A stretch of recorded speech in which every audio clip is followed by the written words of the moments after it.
Welcome back to the Black and Gold Report. I'm Kevin Freeman. We're joined now by head cross-country coach Gary Aycock. Coach, welcome to the program. Thanks for having me. The cross-country season is well on its way. The men and the women have both had a couple of meets up to this point, and I wanted to focus on each of the teams a little bit individually. Let's talk about the women first, if that's all right. Okay. Since we haven't had a chance to talk to you this season, to tell us a little bit about the women's team. Who's back, and who are some of the newcomers that we're going to see on the team this season? Well, the really exciting thing for me and the ladies this year is that we probably put the most successful team, could be the most successful team in a UNCP cross-country uniform for this upcoming season. We did lose Bonnie McDonald, an all-conference performer last year, but we've had some upperclassmen step up and really toe the line and be just crucial leaders to the freshman class. And when we talk about the season, I have to mention our incoming freshman class. Probably one of the best of my career. Kendra Dorn, Rebecca Roman, Carrie Blankenship, Julie Sim. These are our North Carolina products that we were lucky in the recruiting process to get, and they've really made a huge difference in our race performance. I know it's good for you to be able to find these good athletes in state as far as your scholarships and your budget and things like that.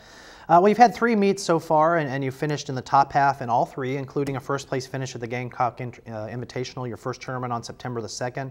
Are you happy with how the women are running at this point? I am. I'm extremely pleased with how they're running.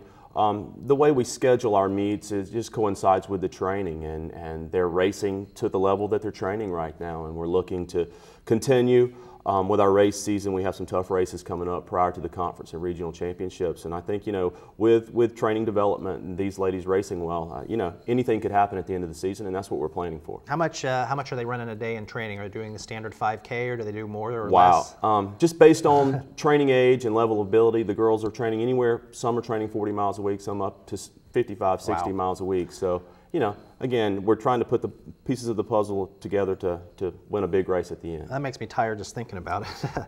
Livia Mahaffey has already been named Peach Belt Runner of the Year twice this season. Give us some insight on her.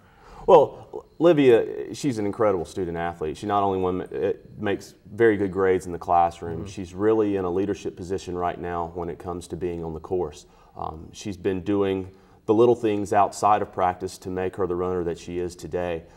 We are working with her to ease the nervousness when we run these big races. We have the UNC Charlotte meet coming up that'll feature some big time D1 schools, and what I'm trying to do is just coach her across the divisional lines and let her know that it's time that you can't be afraid to race anyone when the gun goes off. You used the Bridgestone Invitational as an opportunity to give a lot of your freshmen some experience on the track. Were you pleased with how they responded to that opportunity? I know you've already talked about your freshmen a little bit. How did they respond in that track meet? Yeah, well, the University of South Carolina Aiken hosts the Bridgestone Invitational, and they'll also be hosting the Peach Belt Conference Championship. So I used this race as kind of a test of the waters. We need to know the conference course. So the top of the order with the women have raced the Gamecock Invitational, like we mentioned, and in the College of Charleston, and it was time for them to rest. So I used the opportunity to take some of the freshmen, some of the upperclassmen who didn't get to race at College of Charleston, to really hopefully fuel the fire to see who's going to be the counters in our lineup when we come to the conference championship. We did travel everyone to USC Aiken, the men's team and the women's team, so they could get a chance to see that course. Have a chance to run a workout on that course so that when it comes time for that conference championship gun to go off, we'll be ready. And remind me again how many runners run in each race. So the women, how many do you field that actually run the race? Well, in a normal invitational style race, you can run as many as you want. You can run everyone on your roster, but when it comes down to our conference championship and the NCAA Southeast Division II Regional, it's only 7. So I'm using, again, I'm trying to fit those pieces of the puzzle together to see who I want to put on the line or who's going to be best for the school to put on the line when it comes time to race the championship. Okay. Well, you mentioned already that up next is the Charlotte Invitational. It's on September the 30th. What do you know about the course? Is it a challenging course? Is it hilly? Is it flat? Well, the UNC Charlotte Invitational is held at McAlpine Park in Charlotte. And if you've grown up and raced in North Carolina, you have at some point in your running career run on this particular course. It's fairly flat, with a little hill in the middle that kind of will spike the heart rate. But the field at this UNC Charlotte Invitational is going to be tremendous.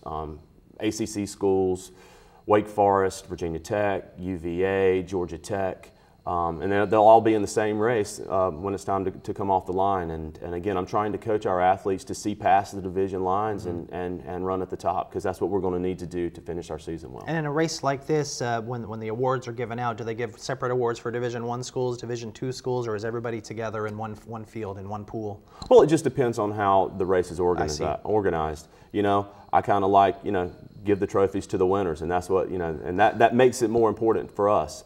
But yeah, sometimes they do, sometimes they don't. Okay. Well, we're going to take our next break here, and when we get back, we're going to talk to Coach Aycock a little bit about the men's team and then some general questions about cross country overall. So stay tuned.